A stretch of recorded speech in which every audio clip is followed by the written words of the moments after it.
कौन सी औलाद अपने माता पिता को जीवन भर दुख देती है? जिस औलाद में यह तीन गुण होते हैं वह औलाद अपने माता पिता को बहुत दुख देती है। वह तीन गुण कौन से हैं? चलिए जानते हैं एक प्राचीन कथा के माध्यम से। बहुत समय पहले की बात है, किसी राज्य में सूरजभान नाम का एक राजा राज करता था। उसकी एक बहुत ही सुंदर कन्या थी जिसका नाम था कलावती। कलावती को अपनी सुंदरता पर बहुत ही ज्यादा घमंड था। अपने माता पिता की वह शुरू से ही लाडली बेटी थी, इसलिए पूरी स्वतंत्रता के साथ खेल कूद कर बड़ी हुई। उसे इस बात का भी अभिमान था कि वह एक राजकुमारी है। वह अपने आगे किसी को कुछ नहीं समझती थी, चलते फिरते लोगों का अपमान करती रहती थी। हर व्यक्ति को बेटी हो या बेटा, जरूरत से अधिक आजादी उन्हें बिगाड़ देती है और उन्हें बिगाड़ने में सबसे बड़ा योगदान उनके माता पिता का ही रहता है। बच्चे यदि मनमानी करने लगे तो माता पिता को उनकी तरफदारी नहीं करनी चाहिए, बल्कि उनकी गलती पर उन्हें समझाना चाहिए। जरूरत पड़े तो डांट फटकार भी लगानी चाहिए। और बच्चे भी आपकी बात तभी मानेंगे जब आपने उन्हें बचपन से समझाया होगा, उनकी हर एक गतिविधि पर नजर रखी होगी, उन्हें आदर्श का पाठ पढ़ाया होगा, उन्हें संस्कारों से सिंचा होगा। यदि माता पिता ने ऐसा नहीं किया होगा तो औलाद के बड़े होने पर आप उन्हें दंडित करके भी नहीं सुधार सकते। तब तो आपका समझाना भी उनको नुकीले तीर की भांति चुभेगा, वह आपके वश से बाहर हो जाएंगे। राजा सूरजभान की कन्या जब बड़ी हो गई और विवाह के योग्य हो गई तो उसके लिए शादी के रिश्ते आने लगे। लेकिन जो भी रिश्ता आता तो कलावती अपने दुष्ट स्वभाव के चलते उसे वापस लौटा देती थी। उसके लिए न जाने कितने ही रिश्ते आए, परंतु उसने सबको अपमानित करके और उनकी हंसी उड़ाते हुए वहां से वापस कर देती थी। राजा सूरजभान भी अपनी बेटी की इन हरकतों से बहुत परेशान हो चुका था। फिर एक दिन राजा ने कलावती के लिए अपने राज्य में एक स्वयंवर का आयोजन किया। कई जगह के राजकुमार और राजा महाराजा स्वयंवर में भाग लेने के लिए आए। सारे राजा महाराजा आकर अपने अपने आसन पर बैठ गए। उधर राजकुमारी कलावती हाथ में वरमाला लेकर अपनी सहेलियों के साथ राज दरबार में आई। कलावती अपनी सुंदरता के घमंड में भरी हुई थी।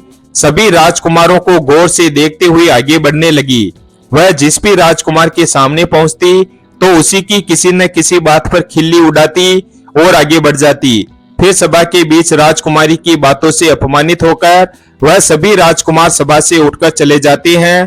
फिर यह बात राजा सूरजभान को बहुत बुरी लगती है और राजा साहब सोचने लगते हैं कि इस लड़की ने तो दरबार में आए हुए हमारे सभी मेहमानों को बेइज्जत किया है। इस लड़की को इसकी दुष्टता का दंड अवश्य मिलेगा।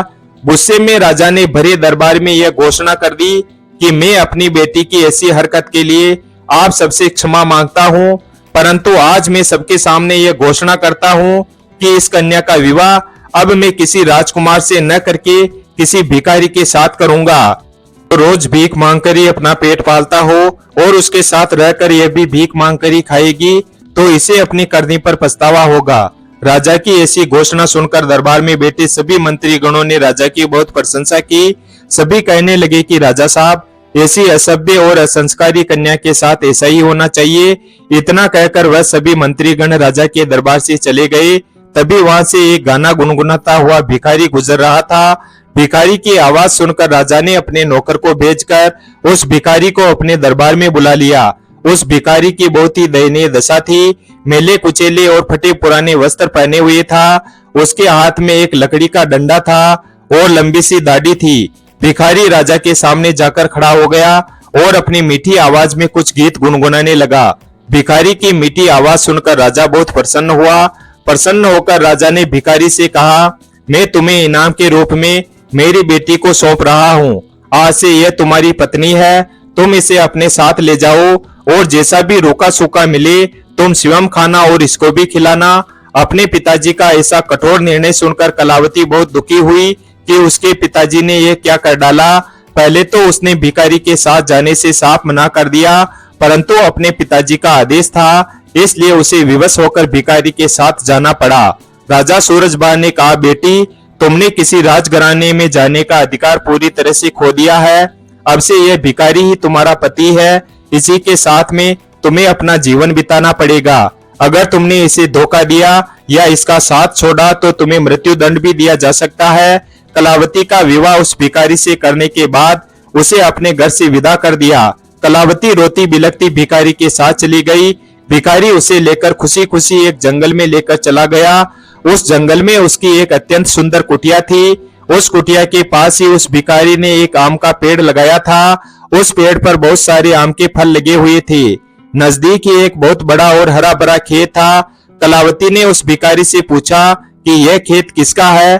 तो भिखारी ने जवाब दिया कि राजकुमारी, मैंने ऐसा सुना है कि यह खेत उसी दाढ़ी वाले राजकुमार का है जिसे तुमने अपने स्वयंवर में दाढ़ी वाला बकरा कहकर अपमानित किया था। हे राजकुमारी, आपका दुर्भाग्य देखिए, बदकिस्मती से आपको उस दाढ़ी वाले की तरह ही मैं भी लंबी दाढ़ी वाला ही मिला हूँ। अगर तुम उस दाढ़ी वाले से विवाह कर लेती तो आज इस खेत की तुम स्वयं मालकिन होती, परंतु अब पछताने से कोई फायदा नहीं है। अब तो तुम्हें मुझ जैसे भिखारी के साथ ही जिंदगी भर रहना है। फिर कुछ दूर आगे चलने पर राजकुमारी कलावती को सुंदर फल फूलों से लदा हुआ एक बाग दिखाई देता है। कलावती ने कहा, थोड़ी देर इस बाग में ठहर कर विश्राम कर लेते हैं। यह बाग किसका है? भिखारी ने उत्तर दिया कि राजकुमारी, यह बाग भी उसी दाढ़ी वाले बकरे का है जिसका तुमने अपमान किया था। इसलिए अति शीघ्र विश्राम करके यहाँ से निकल चलो, वरना उस दाढ़ी वाले राजकुमार को पता चल गया तो वह हमें अपमानित करके भगा देगा। सोचो, अगर तुम उससे विवाह कर लेती तो यह बाग भी तुम्हारा होता और मुझ भिखारी के साथ में नहीं आना पड़ता, परंतु तुम्हारा घमंड ही तुम्हें यहाँ ले आया। इस प्रकार वह बातें करते हुए दोनों आगे को बढ़ते चले गए। कुछ दूर आगे जाने पर वह एक सुंदर नगर में पहुंचे। ऐसा लग रहा था जैसे वह नगर किसी राजा की राजधानी हो। कलावती ने पूछा, यह नगर किस राजा का है? भिखारी ने उत्तर दिया, राजकुमारी, यह नगर मेरी नजर से तो उसी दाढ़ी वाली बकरे का है जिसे तुमने बड़ी सभा में बेइज्जत किया था। सोचो, अगर तुमने उससे शादी कर ली होती तो तुम इस नगर की रानी होती और अनेक दासियां तुम्हारी सेवा करती, परंतु अपने रूप के घमंड में आकर तुमने अपनी किस्मत फोड़ ली और मुझ भिखारी के साथ विवाह करके तुमने अपनी जिंदगी को दुखों में धकेल दिया। परंतु अब क्या हो सकता है? जो होना था सो तो हो गया। भिखारी की बात सुनकर राजकुमारी को बड़ा पश्चाताप होने लगा। राजकुमारी कहने लगी, काश मैंने उसके साथ विवाह कर लिया होता। भिखारी ने कलावती के मुख से ऐसी बातें सुनी तो उसने नाराज होते हुए कहा, राजकुमारी, खबरदार, जो अब तुमने दूसरे पुरुष के बारे में भी सोचा तो अब तो तुम केवल मेरी पत्नी हो और मैं ही तुम्हारा पति हूँ। अब महलों के सपने देखना छोड़कर तुम्हें मेरे साथ मेरी झोंपड़ी में रहना पड़ेगा। इतना कहकर भिखारी राजकुमारी कलावती को अपनी झोंपड़ी के पास ले गया जो राजा के उस नगर से कुछ दूर एक तालाब के किनारे पर बनी हुई थी। झोंपड़ी देखकर कलावती को बड़ा क्रोध आया और कहने लगी, यह कितनी बेकार सी झोंपड़ी है, मैं इसमें कैसे रह पाऊंगी? इसमें रहकर मेरा दम घुटेगा। मैं बहुत बड़े महलों की रहने वाली हूँ, इस छोटी सी झोंपड़ी में मेरा गुजारा कैसे होगा?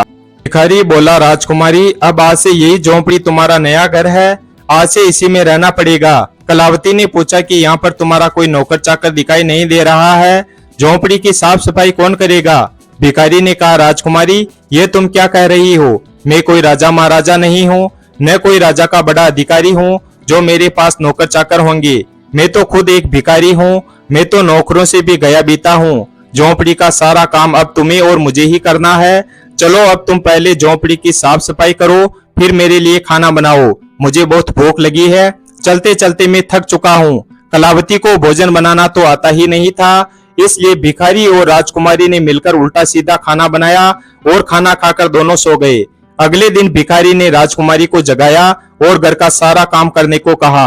राजकुमारी पूरे दिन काम करती रही और भिखारी की डांट फटकार सुनती रही। 2-3 दिन इसी तरह से बीत गए। घर में जो कुछ खाने को था वह भी खत्म हो गया। भिखारी बोला, राजकुमारी, अब खाने को तो कुछ बचा भी नहीं, जो कुछ मैंने मांग कर रखा था वह सब खत्म हो चुका है। आगे की जीविका चलाने के लिए हमें कुछ काम करना पड़ेगा। एक काम करो, मैं तुम्हें इस आम के पेड़ से आम तोड़कर दे दूंगा, तुम इनको बाजार में ले जाकर बेचकर आना। राजकुमारी ने आश्चर्य से कहा, मैं बाजार में आम बेचने जाऊंगी, अगर मुझे किसी ने आम बेचते हुए देख लिया तो वह मेरी हंसी उड़ाएंगे, मुझे बहुत शर्म आएगी। भिखारी बोला, काहे की शर्म? अब तो तुम रानी नहीं हो, तुम एक भिखारी की पत्नी हो। शर्म तो तुम्हें तब आती जब तुम उस दाढ़ी वाले की पत्नी होती और वह तुम्हें बाजार में आम बेचने को कहता। अब अगर शर्म ही आती है तो फिर भूखे मरो। मजबूर होकर राजकुमारी बाजार में आम बेचने के लिए चली गई और एक सड़क के किनारे आम रखकर बैठ गई और दिन भर आम बेचती रही। धीरे धीरे उसके आम खूब बिकने लगे। फिर एक दिन की बात है, जब राजकुमारी सड़क पर बैठी आम बेच रही थी, तभी वहां पर एक राजा का सैनिक आता है और वह लात मारकर उसके सारे आम इधर उधर फैला देता है और कहता है, खबरदार, जो रास्ता रोककर आम बेचे तो। उसके सारे आम फूट गए। उसका बहुत नुकसान हो गया था। राजकुमारी को बड़ा दुख हुआ। उसने सारी बात झोंपड़ी में आकर भिखारी को बताई कि आज एक राजा के सैनिक ने उसके सारे आम लात मारकर फोड़ डाले। भिखारी ने कहा, तुम बिल्कुल पागल हो। अगर तुम बीच रास्ता रोककर दुकान लगाओगी तो सिपाही तो आम फोड़ेंगे ही। तुम्हारी वजह से राहगीरों को वहां से निकलने में तकलीफ हो रही होगी। अब तुमसे यह काम भी ठीक से नहीं होगा।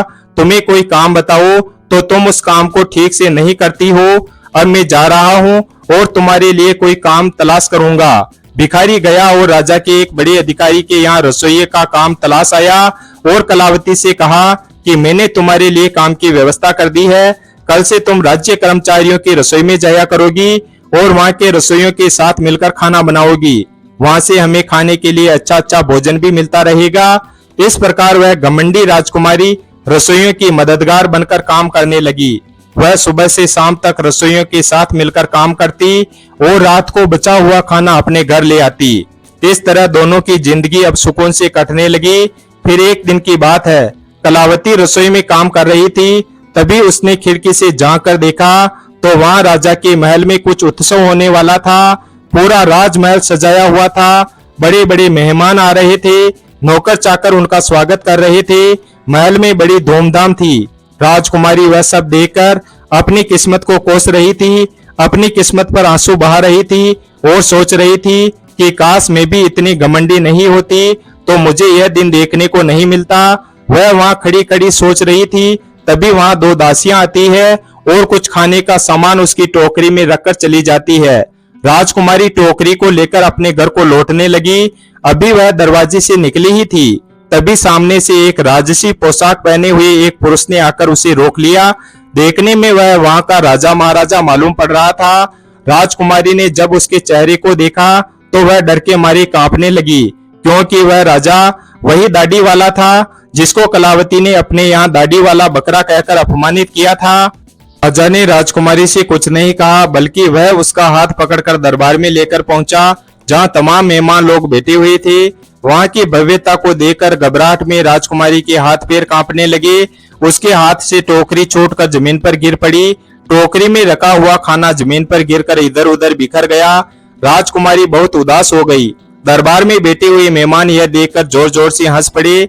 अपने ऊपर सबको हंसता हुआ देखकर कलावती घुटन से मरी जा रही थी। उसे ऐसा लग रहा था कि इसी वक्त धरती फट जाए और मैं उसमें समा जाऊं।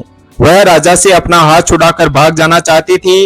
राजा ने उसे रोकते हुए कहा, राजकुमारी, घबराओ मत। तुम्हारे साथ कोई अभद्रता का व्यवहार नहीं होगा, बल्कि तुम्हें मैं यहाँ सम्मानित करने के लिए लाया हूँ। मैं वही तुम्हारा भिखारी पति हूँ जो तुम्हारे साथ झोंपड़ी में रहता था, और मैं वही सैनिक हूँ जिसने तुम्हारी आम को फोड़ दिए थे। मैं ही यहाँ का राजा हूँ। मैं वही दाढ़ी वाला बकरा हूँ। मैंने तुम्हारे साथ भिखारी बनकर विवाह इसलिए किया था क्योंकि मैं तुम्हें चाहता था, और तुम्हारे पिताजी की प्रतिज्ञा को ध्यान में रखते हुए मुझे भिखारी की वेशभूषा बनानी पड़ी थी। मैंने भिखारी बनकर तो तुमसे विवाह कर लिया। अब तुम्हारा घमंड भी नष्ट हो चुका है। इतने सारे मेहमान हमारे स्वागत में आए हैं। अब मैं तुमसे सम्मान पूर्वक विवाह करूंगा। यह सुनकर राजकुमारी को बड़ी प्रसन्नता हुई और खुशी में उसकी आंखें आंसुओं से भर गई। अब तो दासियां आई और उसे राजभवन में ले जाकर दुल्हन के नए जोड़े में सजाकर ले आई। दरबार में कलावती के माता पिता भी मौजूद थे। सभी ने राजकुमारी को खूब आशीर्वाद दिया और राजा के साथ समस्त मेहमानों की उपस्थिति में उसका विवाह हुआ। उसका सारा घमंड चकनाचूर हो चुका था। वह पूरी तरह से बदल चुकी थी। उसने जिंदगी जीने का तरीका सीख लिया था। अत्यंत सुख सुविधा में पलकर मनुष्य उन अनुभवों से, उन संस्कारों से अपरिचित रह जाता है जो उसके जीवन में आगे बहुत कष्टदायक होता है। इसलिए मनुष्य को कभी भी किसी बात का घमंड नहीं करना चाहिए। परमात्मा जब तुम्हें किसी एक गुण से संपन्न बनाता है तो बाकी कई गुण से खाली रखता है, ताकि तुम्हें जब कभी भी अभिमान हो तो तुम्हें उसका सबक मिल सके। इस प्रकार राजकुमारी उस दाढ़ी वाले पति के साथ बड़े आनंद से जीवन व्यतीत करने लगी। जिसकी औलाद अपनी मनमानी करती है तथा अपने माता पिता का अपमान करती है और उनकी बात को नहीं मानती है। ऐसी औलाद सदैव मुसीबत से घिरी रहती है। वीडियो अगर पसंद आया हो तो वीडियो को लाइक और हमारे चैनल शिव भक्त को सब्सक्राइब करें और अपने दोस्तों के साथ शेयर